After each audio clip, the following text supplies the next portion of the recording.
Hablemos del famoso fentanilo.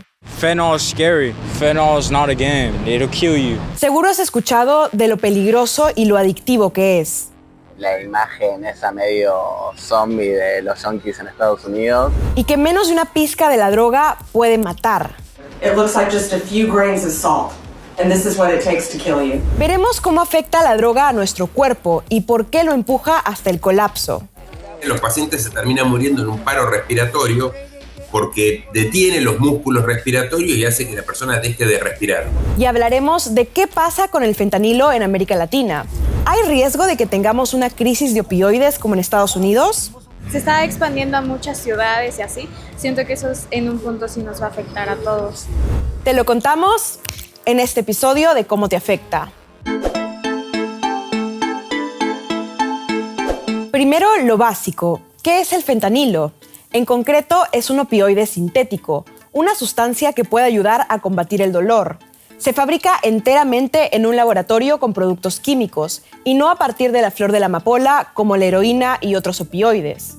Fue desarrollado en 1959 e introducido en los años 60 para ser usado en hospitales. Es un medicamento muy utilizado en todo el mundo como anestésico, como analgésico y como medicación para producir sedación. En dosis controladas es de mucha ayuda, en especial en pacientes con cáncer.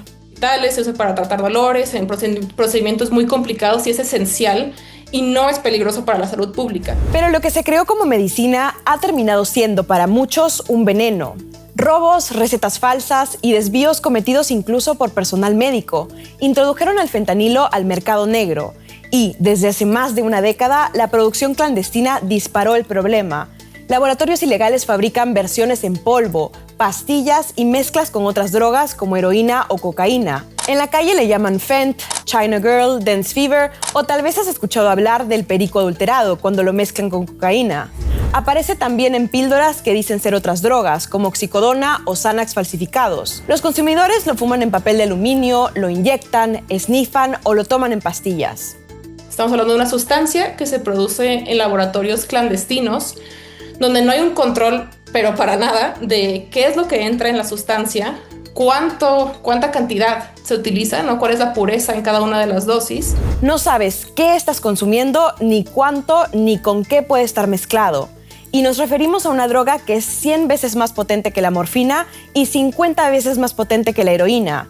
Tan solo 2 miligramos bastan para matarte.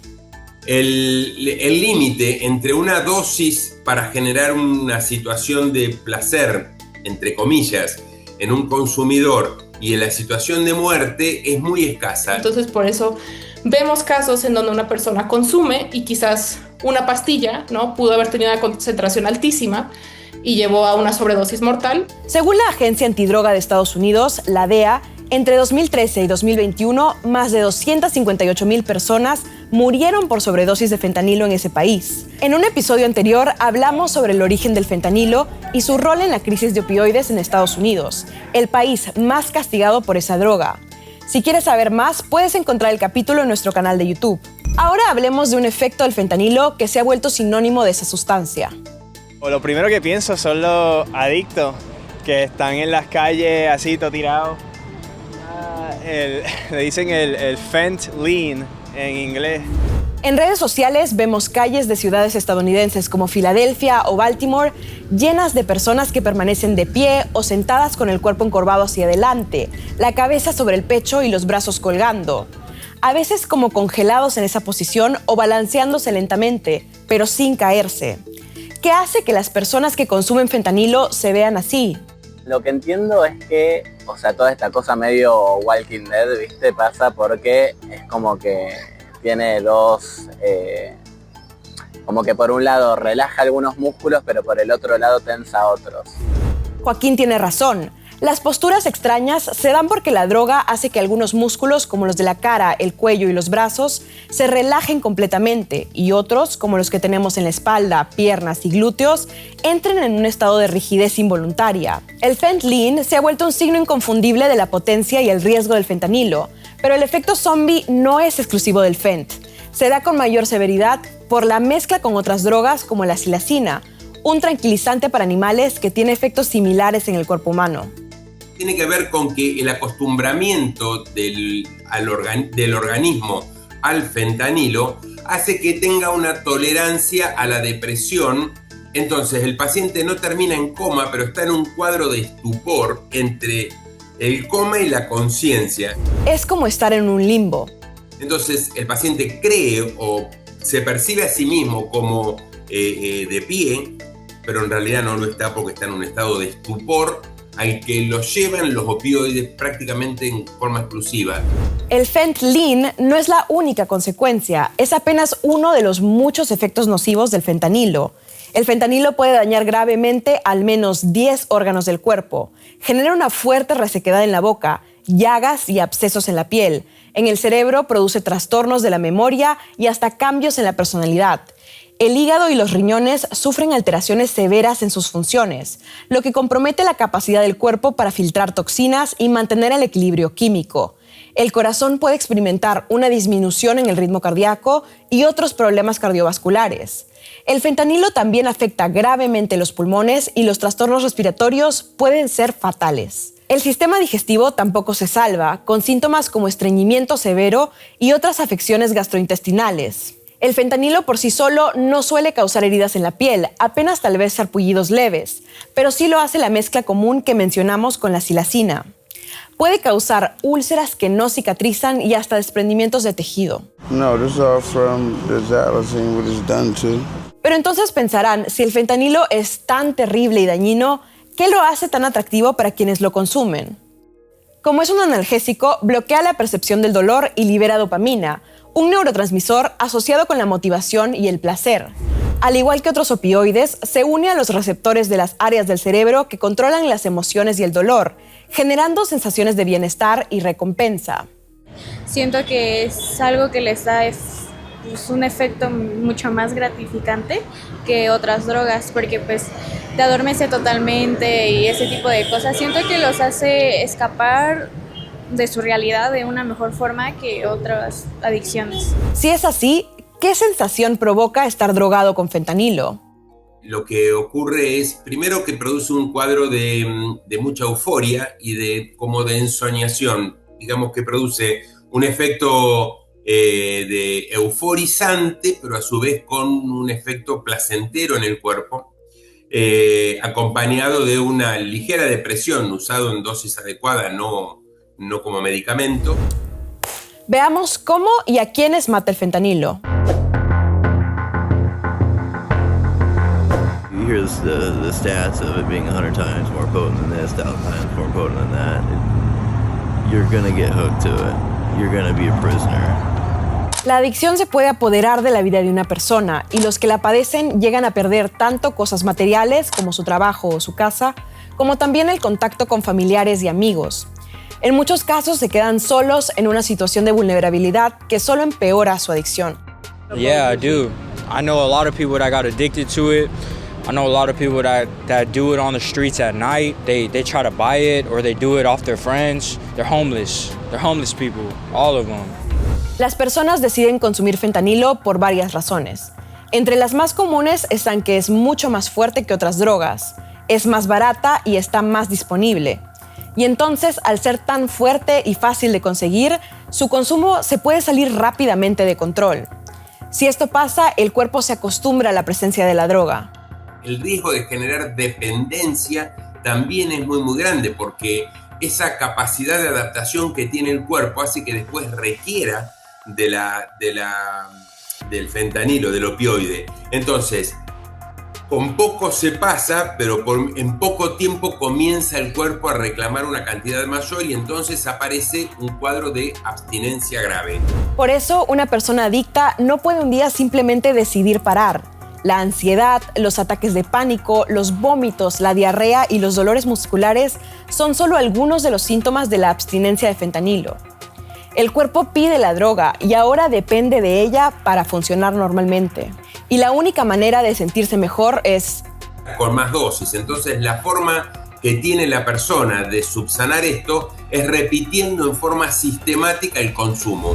A medida que el ciclo se repite una y otra vez y la dependencia se hace más fuerte, el periodo de tiempo entre intoxicación y abstinencia es cada vez más corto y el riesgo cada vez mayor. Estupor, piel fría y viscosa, coloración azulada, pupilas extremadamente pequeñas. El cuerpo puede entrar entonces en coma y finalmente en paro respiratorio. La sobredosis puede ocurrir incluso en la primera vez que pruebas fentanilo. Y por eso no solo las personas adictas están muriendo, muchos han fallecido sin saber qué fue lo que tomaron. I think, right, it's so cheap.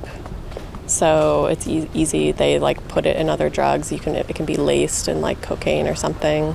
Basta tomar una pastilla falsificada o consumir otra droga adulterada con una dosis letal. El fentanilo no tiene un olor ni sabor distinguible y tampoco puede ser identificado con la vista. Es que cuando llegó el fentanilo, tanto en Estados Unidos como está llegando en América Latina, es que la base usuaria no salió a buscar fentanilo, sino desde el lado del tráfico mezclaban el fentanilo en las drogas existentes. El fentanilo mezclado en otras drogas es un grave peligro, porque al no saber si una droga está adulterada, la gente consume cantidades más grandes. Y como ya sabemos, es pequeñísima la cantidad de fentanilo que causa la muerte. Además es cierto, así como escuchaste, el fentanilo ya está llegando a Latinoamérica. Y hay un país de nuestra región que está en especial riesgo de caer en una crisis por fentanilo.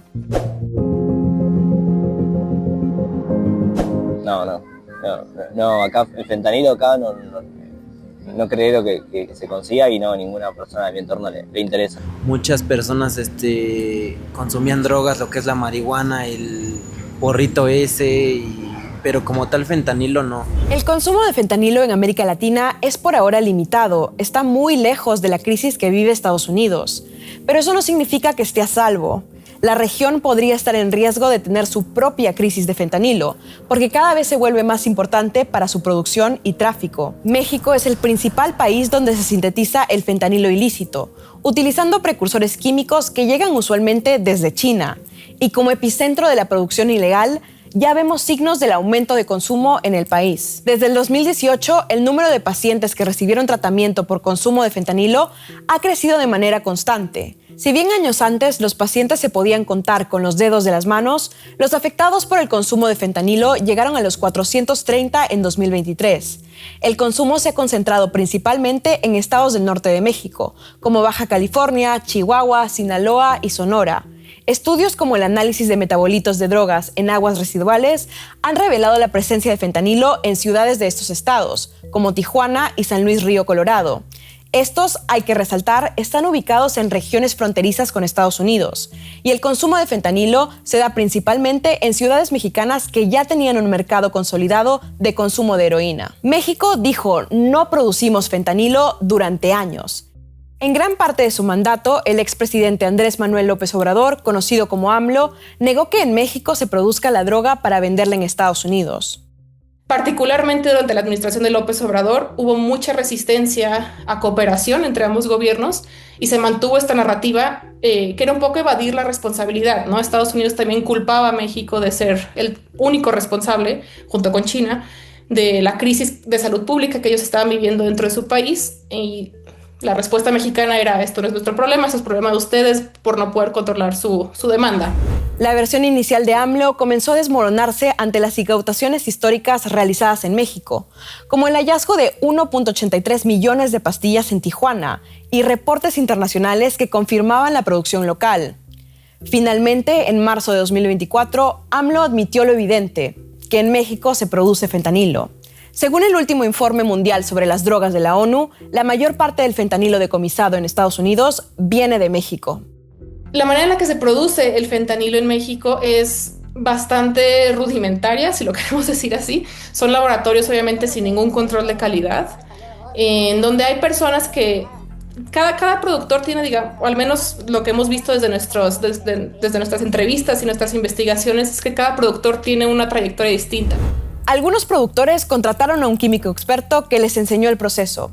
Otros simplemente compraron una receta por internet y a prueba y error aprendieron cómo hacer la droga. Unos cuantos fueron aprendices de alguien más experimentado y empezaron su propio laboratorio. Y si es así de amateur la fabricación de la droga zombie en el principal país productor, ¿es realista que se expanda la producción del fentanilo? Estados Unidos reportó una caída en las incautaciones de fentanilo en 2024, en comparación con 2023. Y sería genial creer que, listo, se acabó el problema.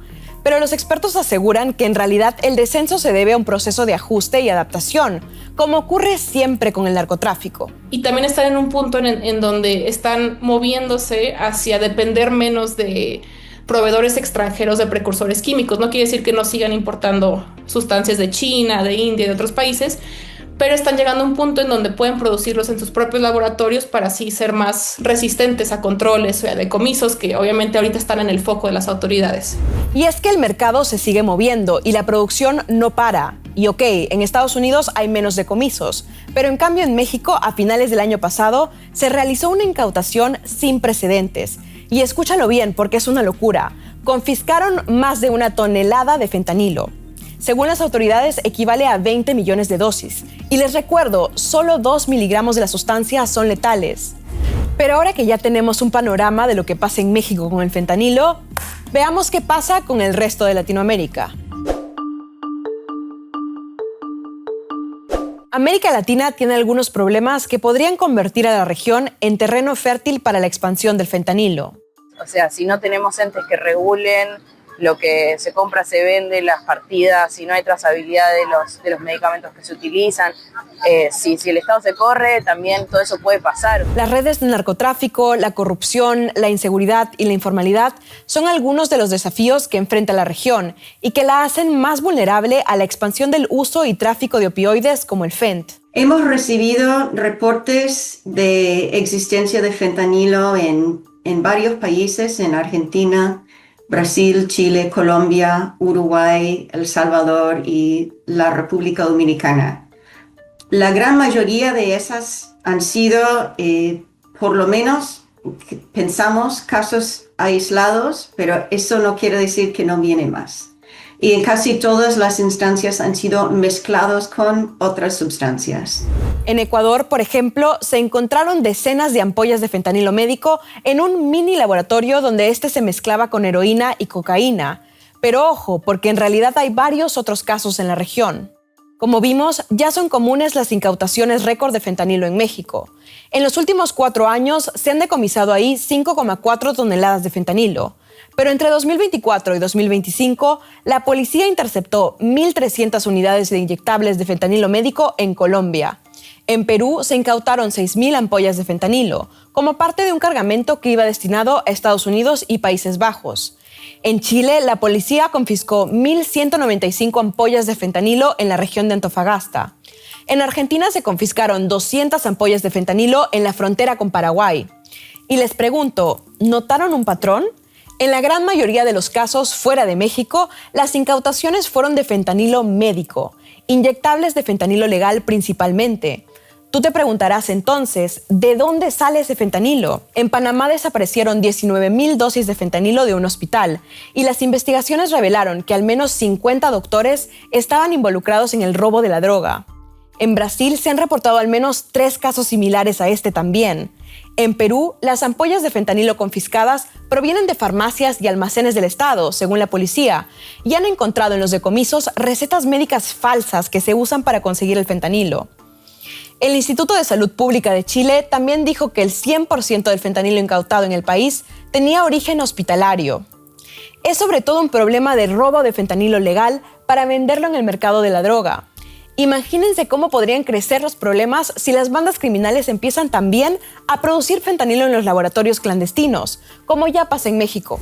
Pero ya, ahora que hemos analizado el problema del fentanilo y sus riesgos de esparcirse por toda la región, es hora de hablar de posibles salidas. Claro que hay esperanzas para la lucha contra el fentanilo. Muchas, de hecho, vienen de donde la crisis va peor. Pero al buscar soluciones tenemos que diferenciar. Primero, están las medidas para tratar las adicciones, en particular para evitar las muertes por sobredosis. En Estados Unidos, el número de muertes por sobredosis, en general, estaba en aumento constante desde hace décadas y llegó a alcanzar un pico de 76,000 casos en el 2023, debido al fentanilo. Pero el año pasado la tendencia se invirtió y el país logró una disminución histórica de un 27% en los fallecimientos. Esas son unas 30,000 muertes menos que el año anterior. aunque la sobredosis por drogas sigue siendo la principal causa de muerte entre los estadounidenses de 18 a 44 años. Se estima que la reducción responde a varios factores, como la accesibilidad de la naloxona como antídoto para la sobredosis, una mejora en los servicios de tratamiento para adicciones, cambios en los patrones de consumo de drogas y los mayores decomisos de drogas. Algunos expertos resaltan especialmente a la naloxona como una buena herramienta para luchar contra la crisis. Bueno, la naloxona es fundamental porque es lo único que puede rescatar a una persona en el momento de la intoxicación aguda, cuando la persona está con riesgo de vida. La naloxona contrarresta la sobredosis con cualquier opioide, no solo del fentanilo. La medicina se adhiere a los mismos receptores en el cerebro que estas drogas, pero tiene el poder de desplazar al opioide que está causando la sobredosis y bloquear sus efectos. Detiene especialmente la depresión respiratoria, que es lo que suele causar la muerte. Está disponible como inyectable y como spray nasal, y esta última es su presentación más común, porque es la más sencilla de usar. Además, no tiene efectos negativos si se le administra, por ejemplo, a una persona que no está pasando por una sobredosis. Por eso es muy segura y puede ser usada en personas de todas las edades, incluso niños o adolescentes. El Centro Estadounidense para el Control y Prevención de Enfermedades dice sobre el medicamento: si tienes naloxona, puedes salvar una vida. Narcan es una de las marcas que ofrecen sprays con el medicamento. The addicts here were now attaching Narcan to the trees, creating a sort of instant revival station at the park. Pero a ver, el Narcan ayuda a revertir la sobredosis, sí, pero la atención médica sigue siendo vital. La naloxona o el Narcan, que es el otro nombre, es la sustancia que se usa en el momento de crisis de sobredosis. Y eso pausa el proceso de sobredosis. No para siempre, funciona por algún tiempo y hay que llevar a la persona a la sala de emergencias. Las autoridades de Estados Unidos han hecho grandes esfuerzos para hacer la naloxona más accesible. Desde el 2023 se puede comprar sin receta médica y de forma barata, pero también es distribuida gratuitamente en comunidades de riesgo. Muchos adictos la llevan y la usan para salvarse entre ellos en caso de sobredosis. How many people have you resurrected yourself? Oh, like 20. Por otro lado, está la otra cara de la lucha contra las drogas, es decir, no la respuesta durante la crisis, sino la prevención. Una exigencia común es la de luchar frontalmente contra los productores y vendedores de drogas, los responsables de la oferta. War on drugs. Take it seriously and go harder. Just heavier consequences for those that are selling it. Pero hay muchas voces que dicen que eso no es tan fácil. Cuando hablamos de drogas sintéticas, nosotros vemos que cada vez es más difícil desmantelar las cadenas de suministro si nos enfocamos simplemente en controlar la oferta. Los laboratorios clandestinos de opioides son muy fáciles de mover de un lado a otro porque trabajan con químicos que son legales. Es un poco un cuento de nunca acabar, ¿no? Es un juego del gato y el ratón en donde se decomisa algo y en un poco tiempo ya se recupera ese producto, ¿no? Instituciones como la Comisión Interamericana para el Control del Abuso de Drogas y otros expertos por eso proponen algunas medidas concretas para hacer frente al fentanilo, también frenando la demanda. Piden, por ejemplo, que las políticas gubernamentales busquen un equilibrio entre el acceso legítimo a los opioides con fines médicos y la prevención del abuso, con campañas educativas de prevención no estigmatizantes, siguiendo modelos como las campañas antitabaco. Ha habido muchos avances en, por ejemplo, enseñar a los consumidores a hacerlo de manera más segura, incluso en que lleven su propia dosis de droga y puedan testearla y que alguien les diga esto sí tiene fentanilo y ya la persona decide si lo consume o no. En América Latina, en concreto, donde aún no hay crisis, son cruciales las medidas preventivas. Es urgente fortalecer las pruebas de laboratorio e investigaciones, porque no se puede responder a un problema que no se detecta. Se deben financiar estudios sobre los consumidores de drogas sintéticas para comprender sus características y patrones de uso. Y por supuesto, la cooperación internacional es clave para entender cómo actúan las organizaciones criminales e incluso para entender cómo surgen nuevos mercados y nuevos peligros. Por eso, sistemas como los sistemas de alerta temprana en los países que detectan lo que son las drogas nuevas, la composición química y esa colaboración con los laboratorios nacionales, con las agencias de esfuerzos legales son importantes, porque eso nos permite saber lo que está circulando. Y la respuesta, la preparación, depende de lo que está circulando. Qué miedo el fentanilo, ¿no? El consumo no es aún un problema en América Latina, pero el opioide ya está en nuestra región y el peligro se agrava por las redes de narcotráfico existentes, la vulnerabilidad de nuestros gobiernos y regulaciones y la adaptación de los laboratorios clandestinos. Pero desde ya tenemos opciones para prevenir una crisis, como implementar políticas para combatir la oferta ilegal y prevenir la demanda, la cooperación internacional para monitorear el tráfico de químicos y drogas, y la inversión en ciencia e investigación. Es cuestión de que los gobiernos se pongan las pilas e implementen las medidas preventivas. Con esto acaba el episodio de hoy, pero no quiero irme sin antes presentarme formalmente, aunque sea al final del capítulo. Soy Mariana y estaré tomando la posta de Tamara mientras ella hace una pausa por maternidad. Es un gusto estar aquí y ya tengo muchas ganas de verlos la próxima vez. ¡Chao!